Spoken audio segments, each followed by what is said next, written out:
You're getting stopped out of trades all the time and it's getting really frustrating for you. Well, this one thing that I started doing many years ago changed it all for me.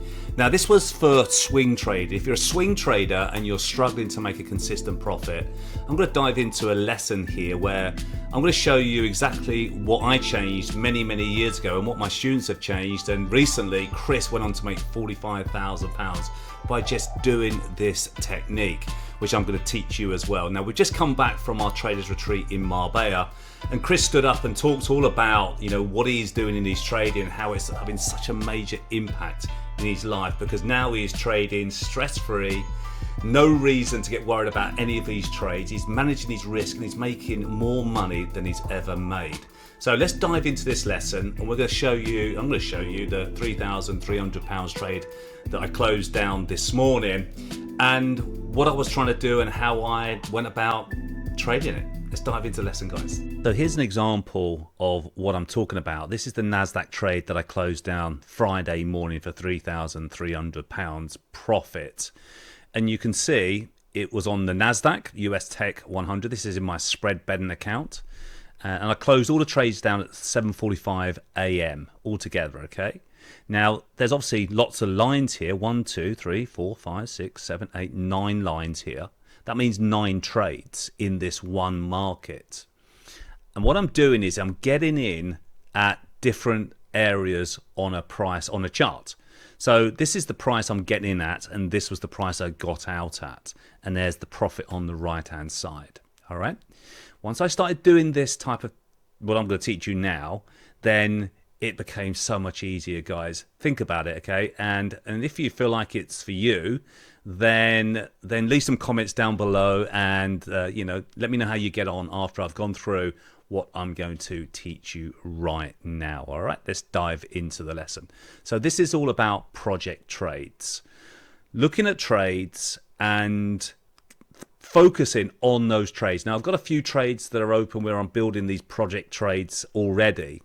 And these project trades get you decent profit, bigger size profit than if you were going for 10 points on a NASDAQ day trade. And for me, this type of trading is what a lot of people should be doing if they're brand new to trading, but they really don't understand what to do.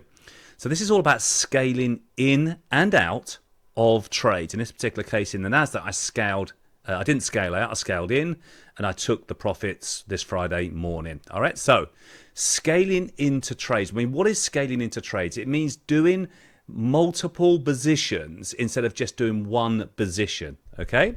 So it reduces emotional pressure. Entering all at once can trigger fear of being wrong from the start. Scaling in means you're not as anxious about every price tick and you avoid emotional reactions. Right, okay, so this one, if you are a brand new trader, you haven't got the skill yet to get in the right entry on a trade because you're just learning this new skill of trading. So why not, instead of, let's say, you're doing one lot, why not split it up into 2 lots, okay? Or split those in half into maybe 2 mini lots, okay? Or if you're doing spread betting, if you're doing, I don't know, £1 a point, do 50p a point and 50p on a second position. Doing multiple positions will give you, it will take away a little bit of that fear of having to get it right straight away while you're learning your profession. It improves average entry price. Scaling in allows you to blend your entry price, especially in volatile or choppy markets.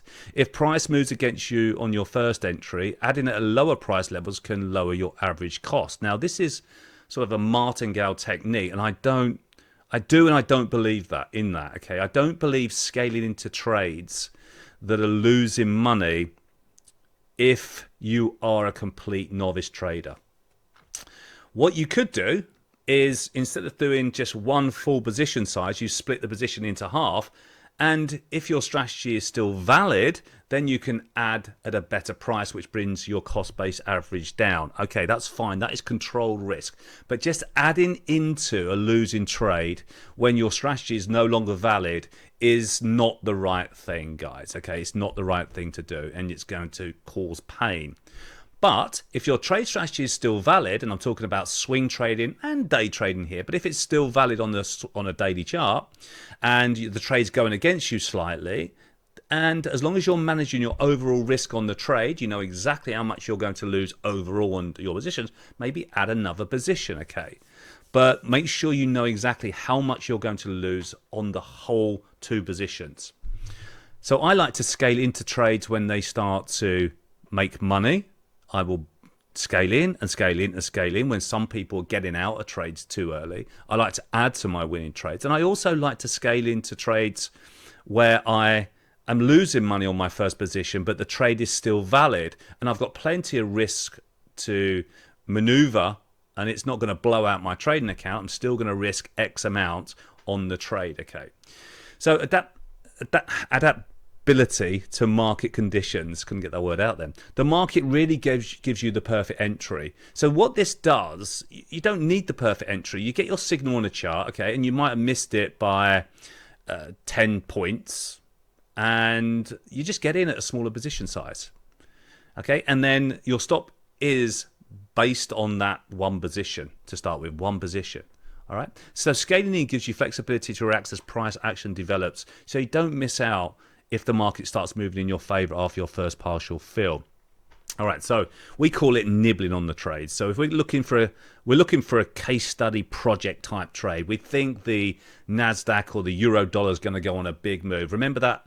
I mean, I did that multiple £1,000 trade on the euro dollar, and I scaled into that trade. That was based on the weekly chart, and I scaled in on the smaller time frames, and I kept using the same stop on the smaller time frames. And I had all these positions open with stops on all different areas, okay? Now, at some point, if you do too many positions, if you add in too much, it's going to get a little bit confusing for you. So I would suggest do 2 positions to start with, you know, just one here and one there, you know, and if it's a bit choppy, you know, and you do smaller position size, get your toe in the water, get something in the game to start with. And if the trade starts to make money, then you've got that flexibility to add to the position, okay? Once you're in the trade and dipping your toe in the water, it does, if it goes in your favor, what arguments I hear are, well, you know, if I was in it at full position size, I'd be making 5 times the amount, okay? But what's your win rate? You know, you can always add to the winning trade if it really goes on a big move. And by the way, all these trades we're doing, we're looking for big moves, okay? We start the month looking at this very first scan club at the start of the month. We're looking what the monthly is going to do, 20 trading days within the month, and we're looking to build these project type trades. There's several that are setting up. There's several that I've started to nibble on already. My risk is at a certain level. If it goes to that level, I get stopped out. So what? I'm out. Then I'll get back in again if it starts to trigger again. But it gives you so much more time to get into these trades, and it's so much more relaxing. And you know, as I said, students are loving this type of trading. All right, and it gives you the flexibility to add and add and add into these. But let me say, you do have to make sure you manage your overall risk on that overall basket of trades. You need to know how much per your account size you are going to risk if the trade goes against you. And they have gone against me in the past, and I've cut the trade and I've got out. And then it goes again. It starts to do the same signal on the bigger time frames like weekly and monthly, and I'm back in again, and then that's the true move, okay? So we start the month with a big project trade. We can start the week. This NASDAQ was a weekly project trade, looking to exit by the end of the week with that, with no stress at all. It builds confidence in your trade setups. You can start small, as I said. I've already mentioned this about doing very small position size. Get a toe in the water and get some action in the game. See if your trade project is working, and add to the position as the price confirms your view. This confirmation by price action is a great approach to take.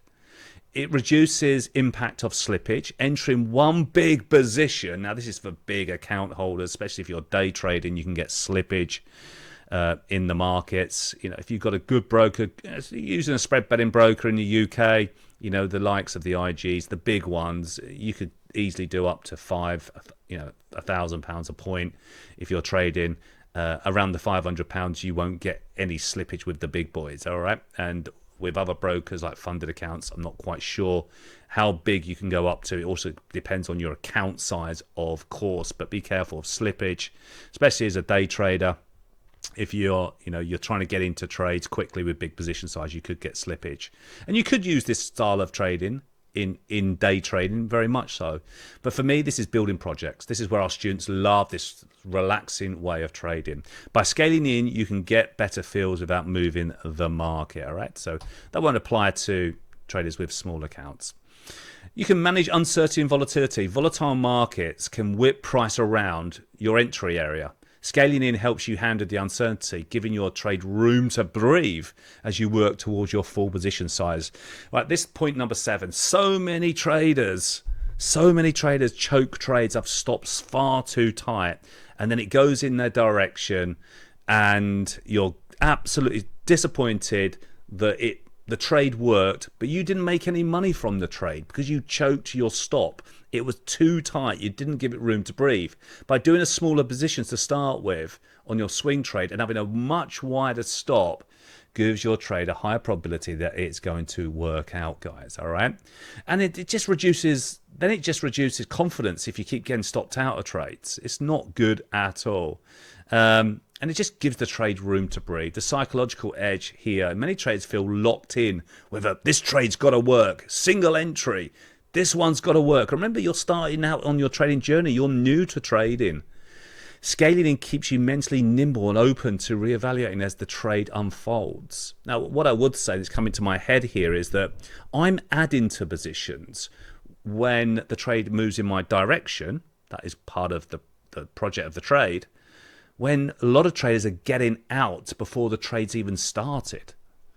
If you do one big position and then the trade goes in your favor and you're trading out of fear, you're going to grab those profits really quickly. Where for me, I'm adding to the position when you're getting out of the trade. And I'm not saying you personally, I'm just saying just in general as a coach and a mentor, I see that from traders that come to us for the first time and they're just getting out of trading. They're trading from fear, and it's trying to unlock that that freedom way of trading and not trading throughout fear. And these little techniques I'm showing you here do help. Okay, so professional techniques, I mean, institutional traders, pensions funds, I'm sure they're just scaling into trades. All right, maybe not for this lesson, but a lot of professional big money, they just can't pile in with a position. They have to scale into trades. All right, number 10, smooth performance over time. Rather than boom and bust results from all in a trade, stopped out, in again, all in, scaling in can create a smoother equity curve, especially in choppy or sideways markets. So what you'll see on past videos that I've done of the trades, you'll see, let's say I've got 8 trades open. You'll see that 6 of them are blue and making money, and the other 2 are red and losing money. The last trade in is probably going to be likely the one that is the one that's going to lose you money. All right, so you'll have 6 winners and 2 losers, or 3 winners and 1 loser, because that last trade that you scale in, it's time to get out now. It's hit the profit target. It didn't quite run even further, and that's fine because overall the position makes money. Overall, the position makes money. All right, so it smooths out that performance. The trade as a project makes money, but that individual one trade doesn't. That is completely fine, guys. All right. So I thought about scaling into trades, and it could work for you. Now, download in the description. I've got a download that you could download, and you can get yourself some information about why traders lose money and how to stop losing money. All right, so if you've enjoyed the video, guys, don't forget to give us a like, put some comments down below, share the video as well, and make sure you subscribe to the channel because I've got some cracking lessons for you coming up. I'll speak to you soon. Take care.